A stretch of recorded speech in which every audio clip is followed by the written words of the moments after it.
Hi guys, thanks for coming to OLED Wave paper reading channel. Today we're going to be reviewing a classical voice generative AI paper or TTS paper. It's by Microsoft people, published in 2024. The title is called VALL-E 2.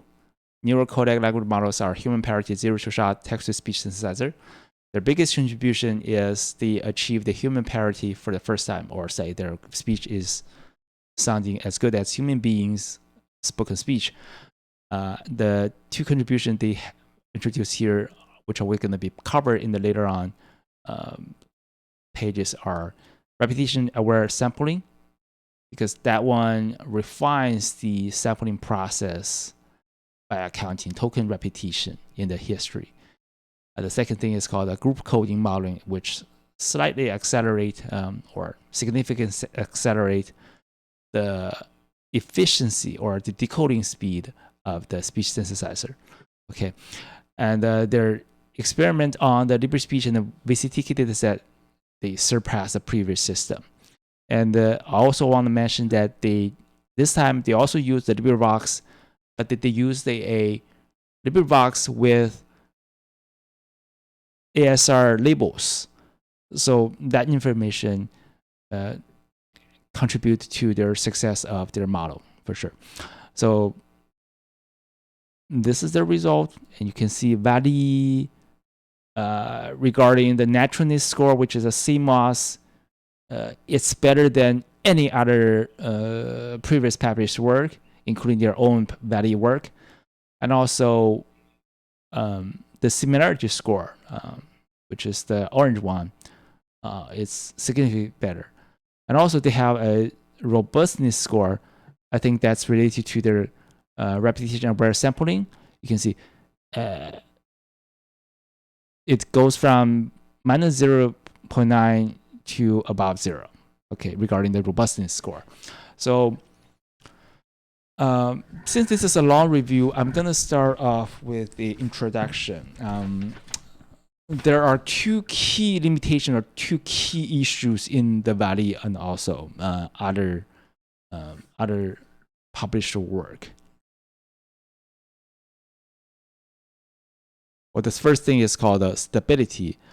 VALL-E does use random sampling, and they use a nucleus sampling with a small top p-value. So this is, if you're familiar with LLM decoding, this is similar to that, right?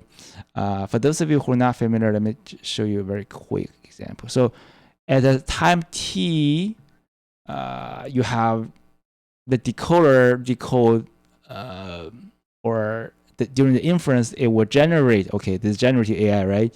It generate a bunch of results tokens. For example, this is a number 50, this is number 6, this is 7, and this is 10, and each is associated with a probability value. Okay, this is probably like 0.4, 0.3, 0.15, etc. You can specify a very small top p-value. That means, okay, I only look up these two, anything above 0.4, 0.2, okay? Only look at this. But this issue would be, you know, because there's too many the choices the decoder have is limited. So it's very likely the decoder is picking the same codec or same code again and again. So the system would have an infinite loop issue. And once you have that one, you would see that the TTS is keeping synthesizing the same word again. For example, they say, my number is 3100000. Keep doing this.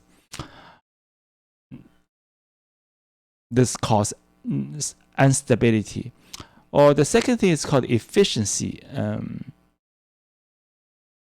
Because in the VALL-E 1, they do use autoregressive architecture to generate code 0, okay?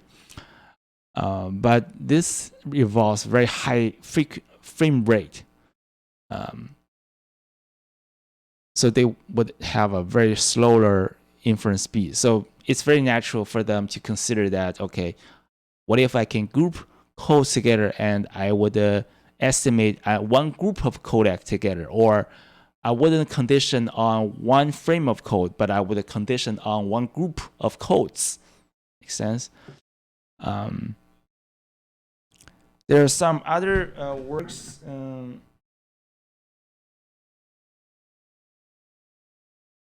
Yeah, there's one thing they want to mention. Their model is basically autoregressive based. Although they, for the code of 1 to 7, they use non-regressive code generation, but their model is basically autoregressive because by doing this, they do not have to have a explicitly duration model like the non-autoregressive model. Okay, and in author's opinion, also in my personal opinion too, autoregressive method is better because whenever you have to use human being to give architecture or manually design some duration model or prepare the duration model in a cascaded system, which means you have to prepare some alignment results before you start the training. Okay, that means that the duration model is not joint trained with your model, so it's better to have a implicit duration model in your AR model. Okay, this is their work. You can see nowadays authors they're repeating their work again and again, mentioning the same thing again and again. I think this is probably for reviewer purpose because they know that many reviewers would only look at introduction section, only look at the result section. Many reviewers won't read the whole paper, but here we do. Okay, related works.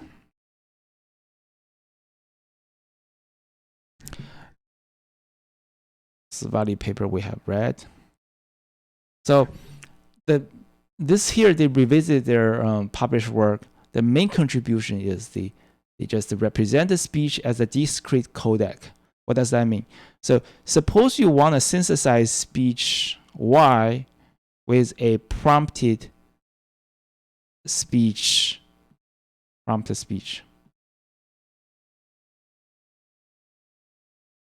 Okay. X is the text you want to synthesize. Suppose I want to say, please synthesize a speech of John. John joins a speech of that there are 3 seconds of John's speeches here, and the content that I want to synthesize is, how are you doing today? This is the text. But what speech are you going to synthesize to me? Okay. Their way of doing this is to convert this thing through a off-the-shelf conditional LLM. Okay, then they get speech codes from speech codec, or discretize the continuous signal of speech into discretized code, so they can leverage many existing research results of the LLM, and this thing works as a condition.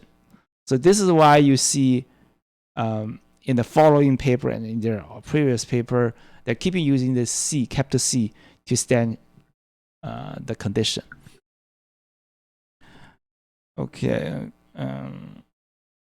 And here are some other works. One thing there's something called a VALL-E-X. They are able to have some cross-lingual TTS task. For example, that this speech is English. Okay. This speech is English.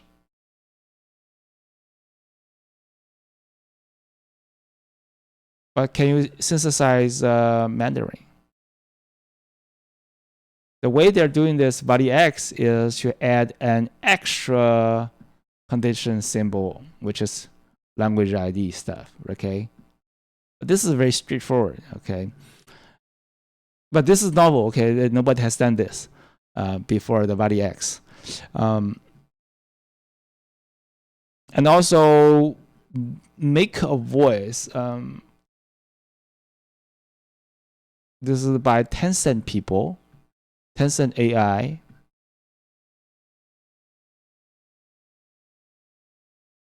This is about getting fine-grained codes of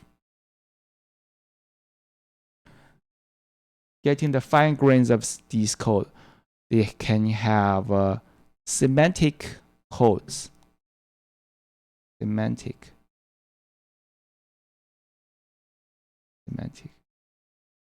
codes. They can have coarse codes. Coarse codes mean that I think this is very similar to the semantic code, but Tencent people use another word for this, coarse code. And they also get some fine-grained code. Fine codes. Fine codes are usually related to acoustic information. Yeah, they get finer modeling, they get better results. And also, this is a mega TTS.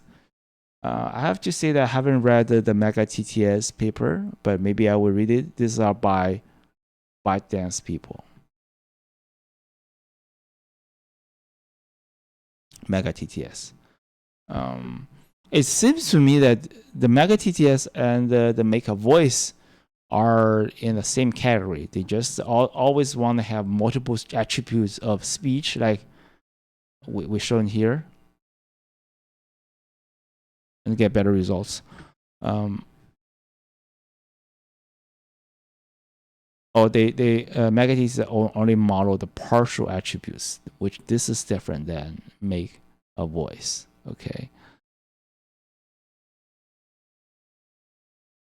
The Ella and the VALL-E, they improve the stability issue by including the speech-to-text alignment. I think this is introducing or giving some extra constraint on the duration, fairly engineering stuff. And these two work, UniAudio and the base TTS, they scale up the codec language model. Because in the VALL-E, they use a off-the-shelf codec language model, okay, which was trained probably only with thousands of hours, maybe 3,000 to 5,000 hours regarding their codec model. But this one they trained with 100K hours, yeah, engineering stuff. But those things are all novel, okay? All novel. Explore fully non-autoregressive modeling method to accelerate the inference speed. So these are other works. And also they mentioned about, these are also by Microsoft guys, okay?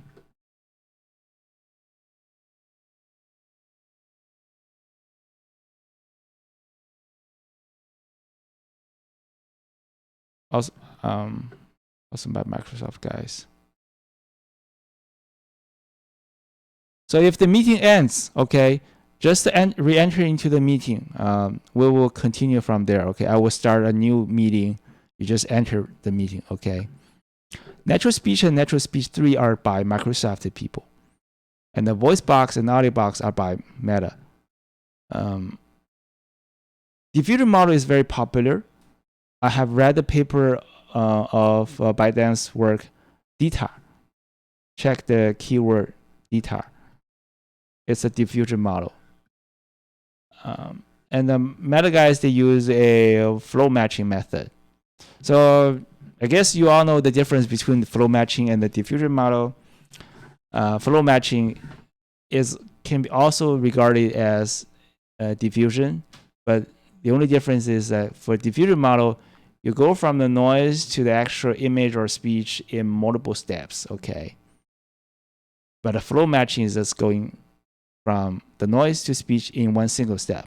So that is faster, but you may have a lower quality compared to diffusion model.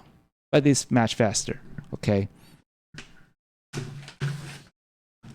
Code-based speech model, yeah, they can, people are expanding the VALL-E from text-to-speech synthesis to speech-to-speech synthesis. This translation, and also they can have speaker understanding tasks. Okay. They also try to play with more novel neural codecs. There's a big research domain over there because people are always interested to get better neural codecs. Well, in their work, they use the Codec. This is open source one. This is a vocals decoder. I think these two are open source, but they're not trained with a lot of data. The problem formulation. Okay.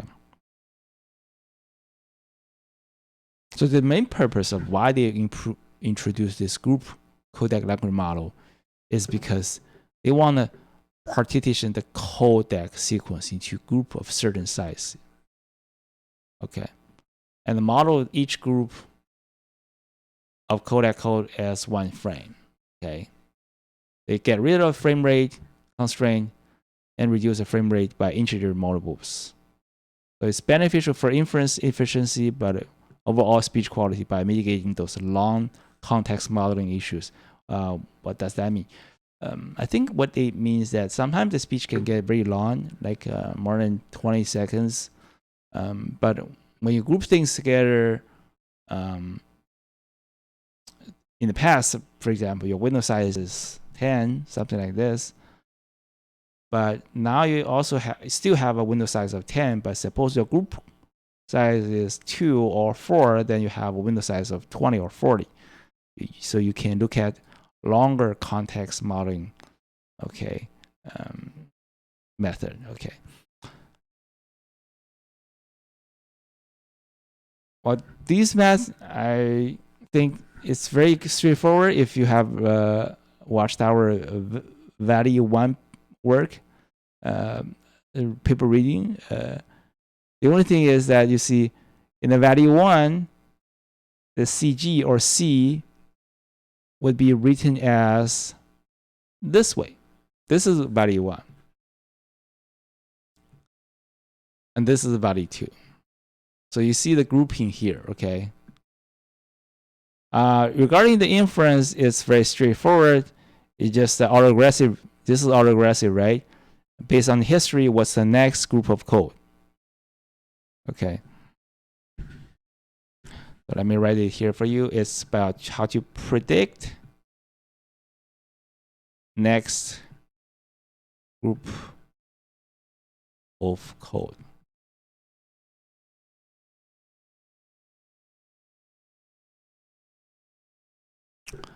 Okay. And regarding synthesize. So what does the T prime mean? T prime means your prompt speech has a duration of T. Oh, I'm wrong. T prime means the duration of the prompt speech. So anything before time T prime is known to you, right? You have to synthesize from T prime to T, which is unknown or to be generated. And you have to generate the code, right? Code for these duration of speech from T prime to T, okay? And you divide that by G, right? This is what this is about, okay? You run the autoregressive decoding. Regarding VALL-E architecture, this is very similar to VALL-E 1. VALL-E 2 training. Okay, I will stop the Zoom. Please re-enter the Zoom,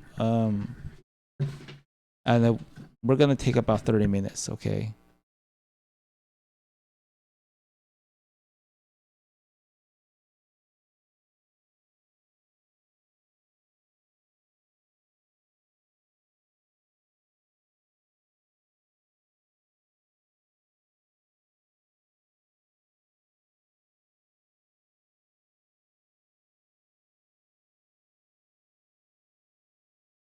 Okay. Regarding the VALL-E training, they first talk about the autoregressive model training. They make this a little bit different than the VALL-E 1, but in essence, they're the same.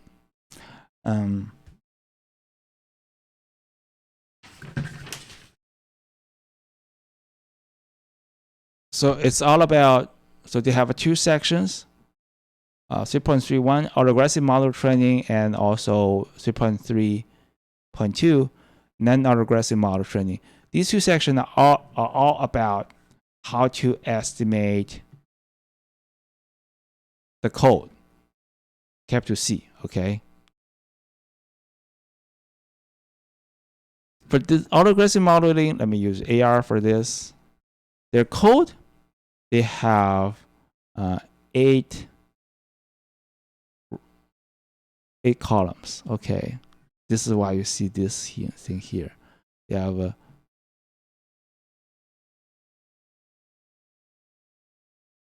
0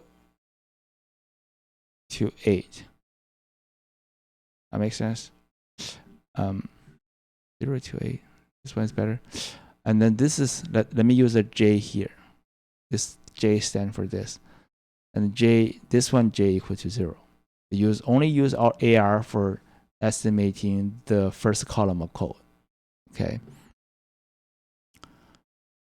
And in their non-autoregressive modeling, this is AR. And this J is from 1 to 7. That makes sense. And the X always stands for text. And this is a selection.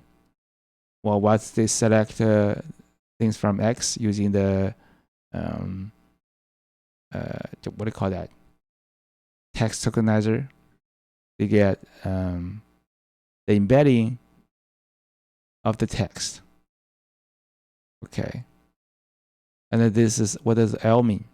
L means each index in the text sequence, which is very straightforward, right? And once you have existing prompt, you know, okay, from 0 to E prime, okay, or up to T, you already know the code, right? If you checked, there are autoregressive transformer here. You already have this.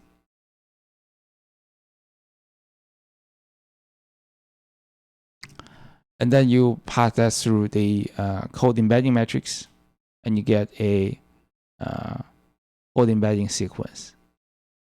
And you see, you keep doing this, right? Until you get all the T. So this is autoregressive for E sub L X and E sub T C.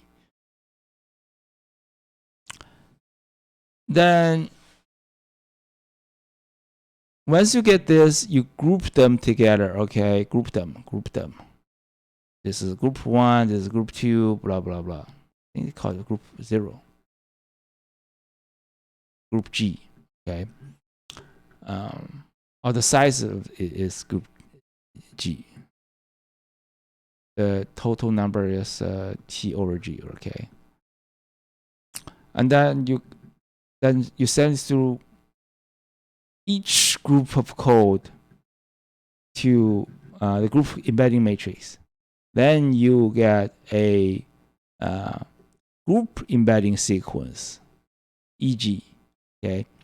Then after you get this, and together with the text embedding e sub x, this thing is going from here to here, right? And this thing e sub tc is being sent to here, and you get this, and then this is gonna be put here. But to prevent people from or prevent the model mix these two embedding together, they use these they concatenate these things together, but they add a symbol between them, which is a tuple of end of sentence and beginning of sentence.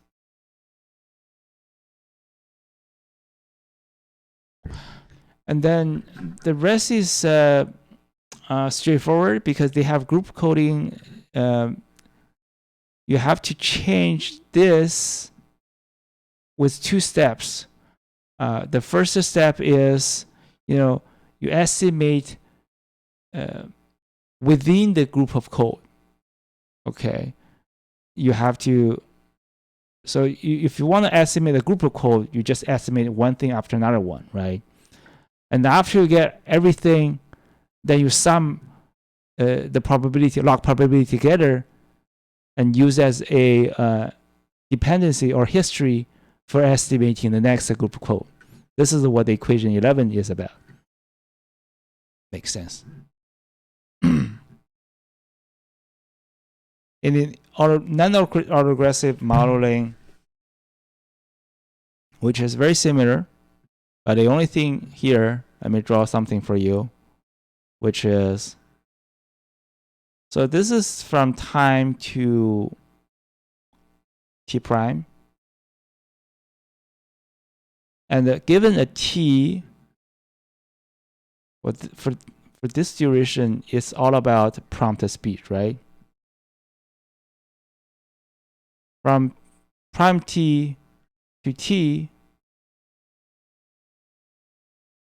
is the generated speech, right? And at the time t here, t less than t prime, they use the same equation, same code, but you see the summation, using the summation to get e sub t c, they sum it over all the indices. Okay, this is from 0 to number 7. Okay, because they have 8 code. Okay, this is why this is from 0 to 7. But they're using all of them. But for t is greater than t prime, so what it does? So t is only summed over what? Summed over 0 to j minus 1, right? Why? Because they're gonna try to estimate this code, which is CTJ. Makes sense? And sorry for jumping back and forth. This is what they're trying to do here. CTJ. This is for in the non-autoregressive transformer. It's all about estimating this one. And in the autoregressive transformer, what it does is that you see, first of all, you don't have any, at time 0, you don't have any code, right? So the EX appended or concatenated with EOS and BOS, this is nothing, right? And then you get this one first. Then you feed this one back into the beginning, and then together with this. So now you have E, replace this one with EG,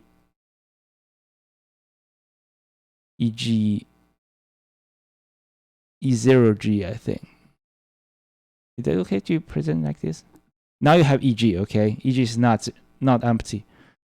And then you get this one, and then you keep doing this, okay? You can see I keep doing this. This is why it's called autoregressive.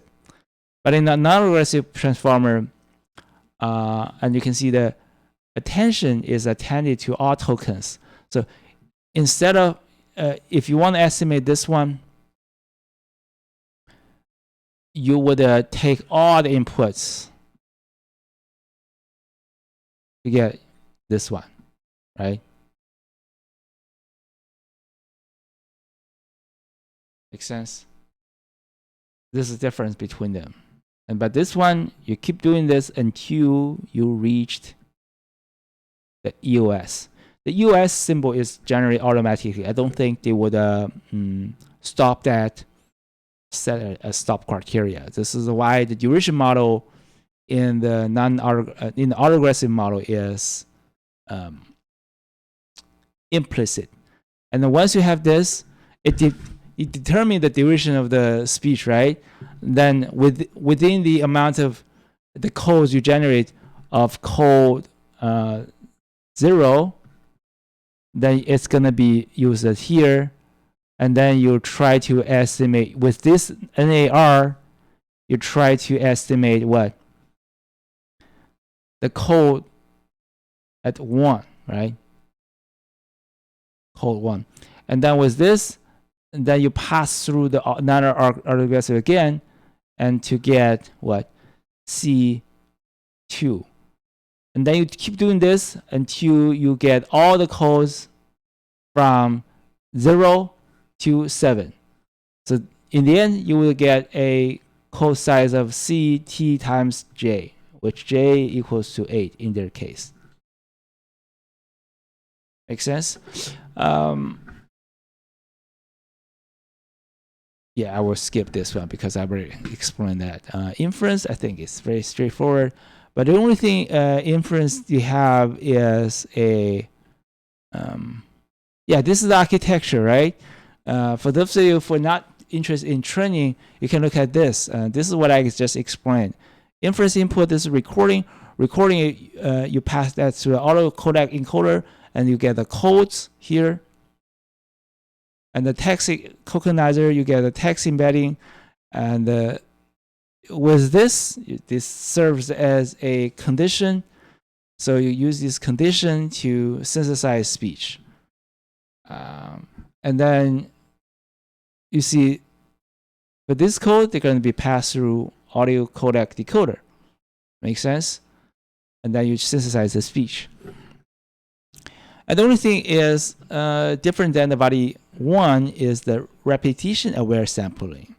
In the body 1, they just use a random sampling, but this one they would say, okay, for getting the code column 0, not code from 1 to 7, only code column 0. In the automatic, this is why I call it autoregressive modeling, okay? In this process, to determine which the best code you should generate, they first start off with getting the probability distribution, okay? Then in the previous value 1, they would use something called a nucleus sampling. It's about, okay, you have assorted distribution, and you want to determine, okay, which code I should pick. Look at this. I would say, okay, anything, this is sorted, okay, this is the descending order in terms of probability.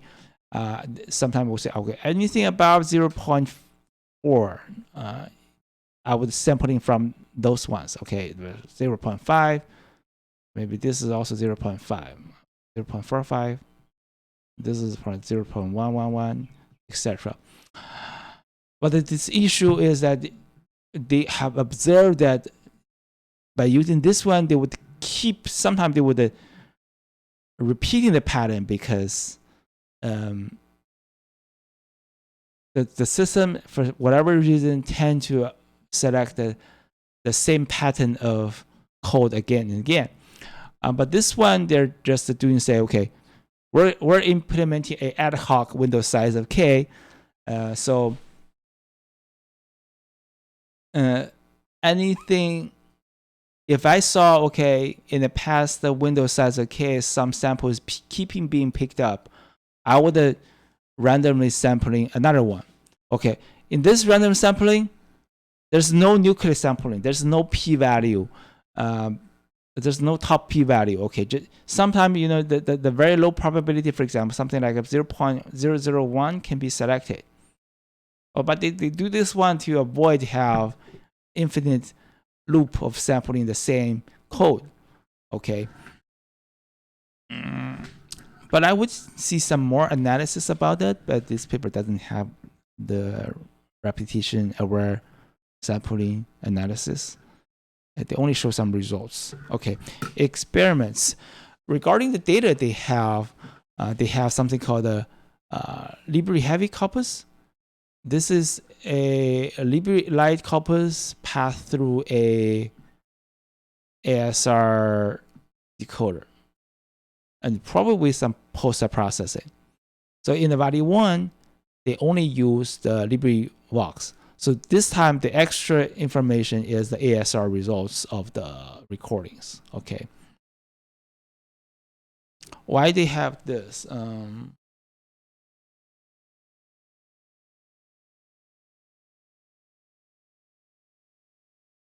My guess is that they could.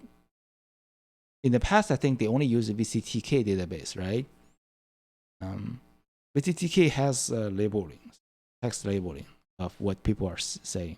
But in this one, I think they're able to train more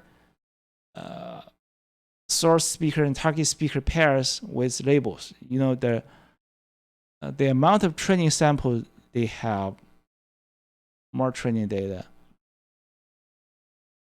Because in the past, for the Libri Lite database they use in the value 1, they can only use that to train the or they can use that to train. Probably just the codec, right? Other than the host system. Evaluation metrics. SMOS is speaker similarity, and the CMOS is naturalness of the speech, or comparative mean opinion score. Similarity, word error rate, and deep noise suppression scores. There are some automatic generated characteristic. They're not subjective evaluation metrics. This is a description of the LibriSpeech and the VCTK. Here are the results. The first is objective evaluation results.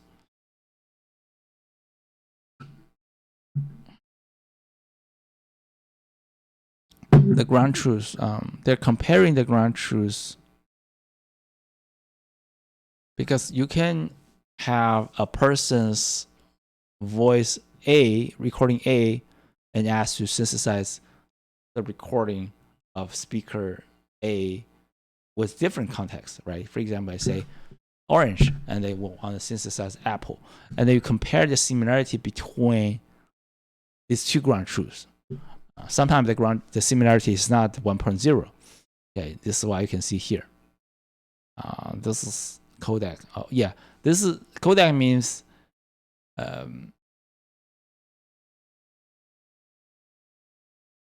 you get the codec of the speech, then you synthesize the speech using the codec.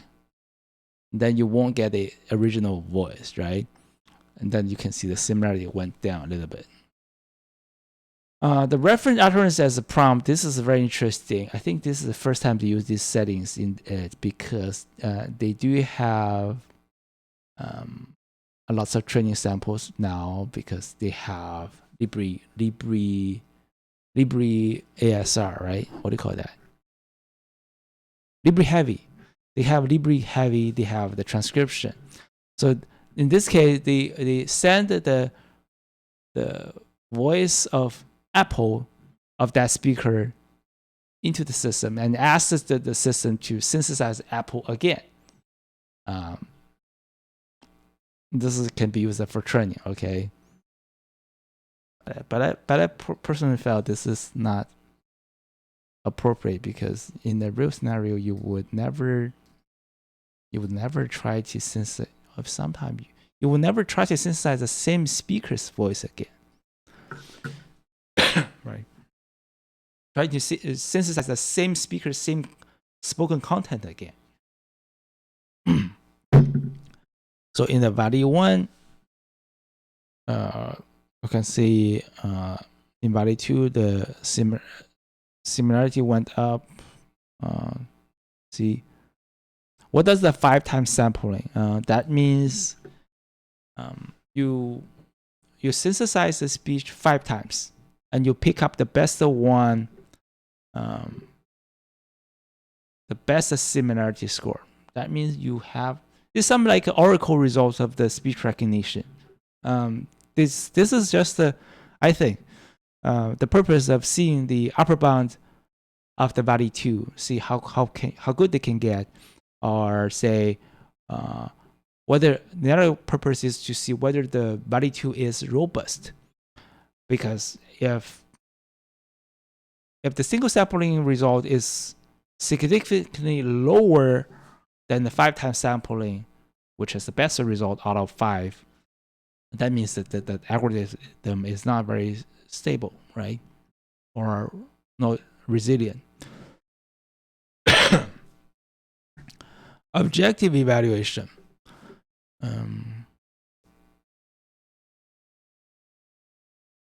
This is when they use 3 seconds of a prefix as prompt. And this is a ground truth. Ground truth is always having what are we, around 1.0, something like this. And let's say when they have group sampling size of 1, with or without repetition aware sampling. Okay, you can see this one.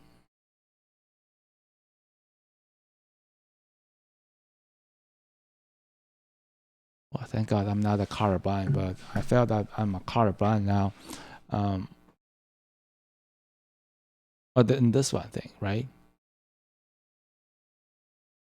And you can see this line is always above this one. That means the word error rate got dropped. This is with RES. This is without RES. Okay, that's basically what they want to tell us. This is also similar. And sometimes it's interesting that, for example, with a group sampling of 4 or 2, especially this one, with random sampling, they can get lower WER than the ground truth, right? This is a reference utterance as prompt. And also you can see this is how people set the top P, okay? If you set a very small top P value, you can see your word array sometimes gets screwed, okay? Lots of people sometimes they like to set a small top P value, but with the random with the repetition aware sampling, they can significantly lower the word error rate. Okay, I think usually the top P value is selected somewhere here. What does the let me take a quick look. What does the small or large mean here?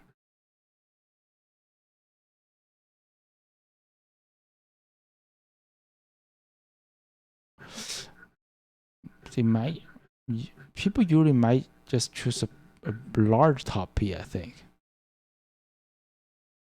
Somewhere near here. That's the your range. Okay. Not a small top P.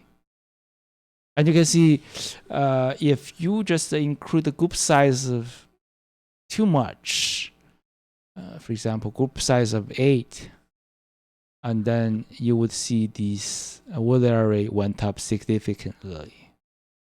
Okay, even the p-value is high, or when the top p-value is high. Subjective evaluation, it is very impressive. So similarity score regarding ground truth is 4.1 something with this deviation. But their value 2, even their value 1 is better than ground truth. And their value 2 is significantly better than the value 1. And when you have group size of 2, the speed, inference speed is faster, but it's still better than the value 1 in terms of SMOS and also CMOS. CMOS is the speech quality. And the value 2 can get better speech quality and better speaker similarity than the ground truth, which is kind of impressive to me. And here is Ablation study in table 3. Well, this is a standard, right? Everything, you have everything. And this is a single sampling, 5 times cycling, probably the like Oracle result, or in a simple word, it's called best it can achieve.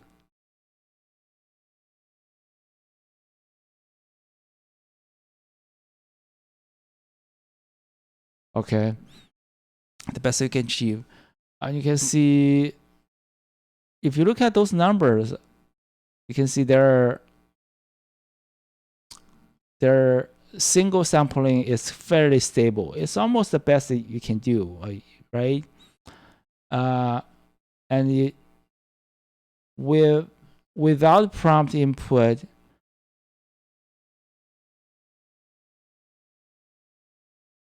this is when they're training without prompt, right? So this is why the 3-time prefix as prompt is not possible, because you haven't seen any prompt during training, right? But it's definitely doable, because if you don't have any prompt, this goes directly into the traditional TTS, right? You have text, no prompt, and I asked you to synthesize speech. This is standard TTS. Well, this failed miserably because you don't know which speaker to synthesize. Okay, this is like lower bound or random guessing. Okay, the similarity falls to 0.17 something. And this is called prompt input. And this one, the acoustic condition is not explicitly split during NAR model training, and the prompt is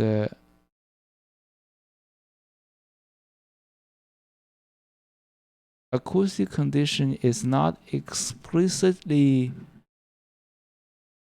split, and I think I understand the second half of it. The prompt is treated as a prefix of the target code matrix.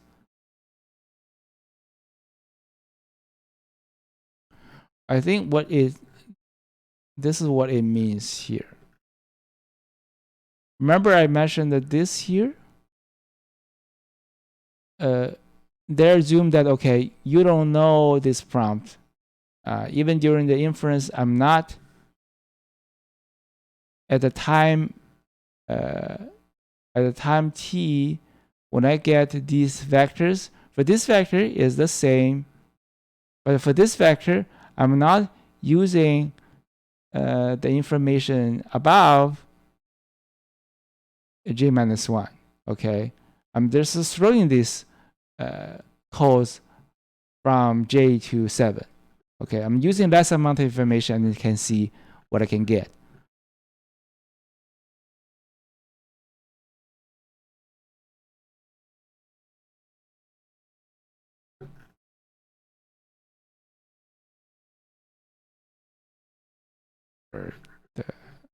Is it? Yeah, that's the purpose of acoustic condition is not explicitly split during NAR model training.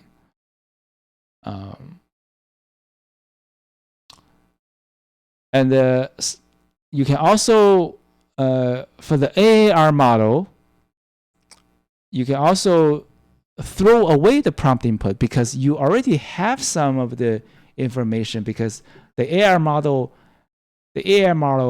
is the same. But for this one, you are throwing some information. What information do you throw? Let's take a look at the drawing I had again. Okay, in this one, you're not using prompt. No, you're not using prompt. Okay, you're only using. You're not using the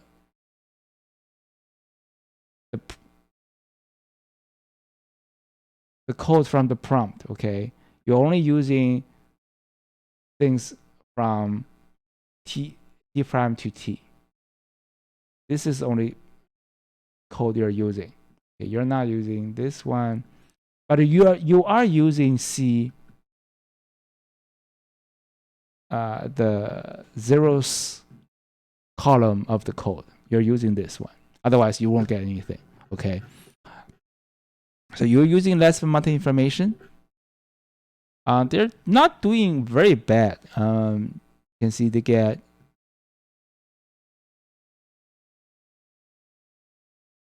they're getting this one. Okay. I might be wrong because I'm kind of confused why this one is doing much better than this one. Oh, this one means, oh, I'm right. So they're using C0, okay? C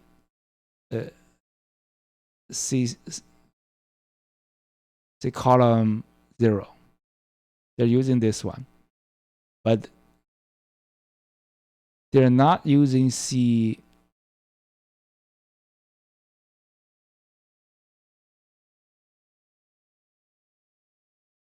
They're not using C. That's this.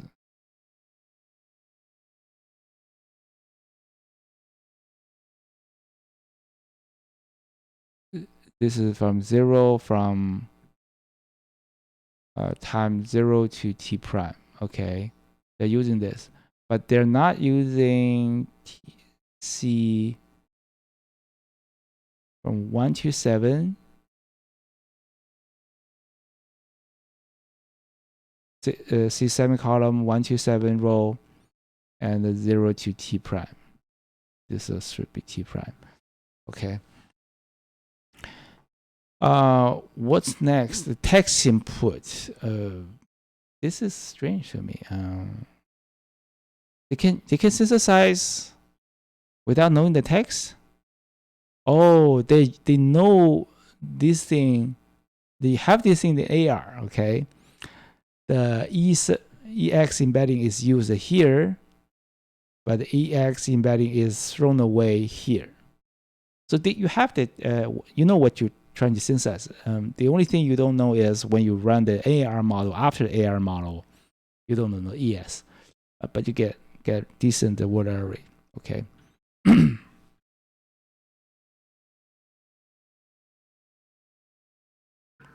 This is about how many data you should use in terms of training.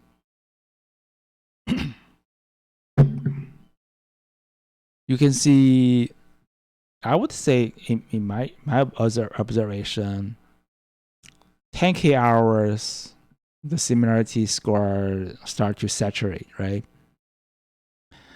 And for this one, also 10K hours or even 2.5K hours, the WER start to saturate. In terms of the deep noise suppression score, this is regarding to the naturalness of the speech. Well, it doesn't matter much, right? It seems like this is always not much change. And this one is regarding the 3 seconds prefix as prompt. Okay. Well, this is when you use a reference utterance as prompt. Okay. I think I read the paper somewhere there when they're doing the training, they just mix the cases together. Impact size of training set, final model training of 10 cases. Libri text.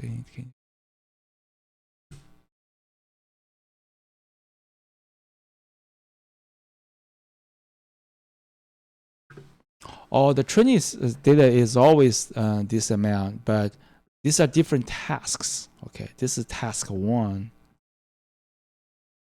This is task 2.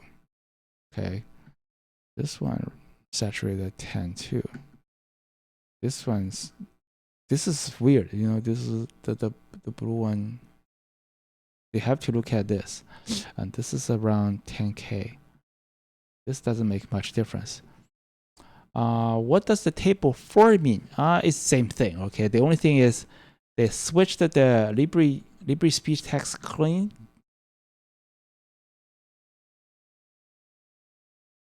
to VCTK. VCTK seems to be a more difficult task compared to LibriSpeech, because you can see that generally speaking, all the numbers are falling down. Okay.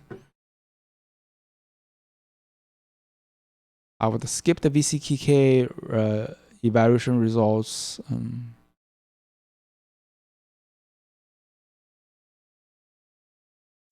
Well, on the VCTK, you can see that even with 10 seconds of prompt, the speaker similarity score is still below the ground truth, although the CMOS is better.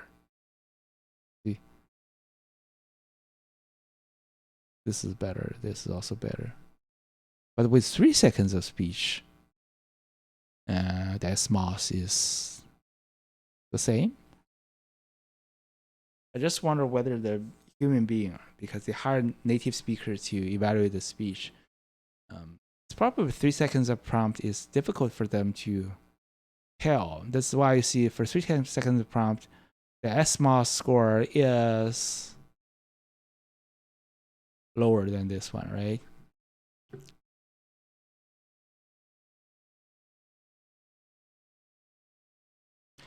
Okay, I will stop here. Thanks for subscribing our channel. If you have not, if you felt our paper reading is useful to you, please do not forget to subscribe. And also, if you have any comments, please comment in the comment section, and we will see you next week.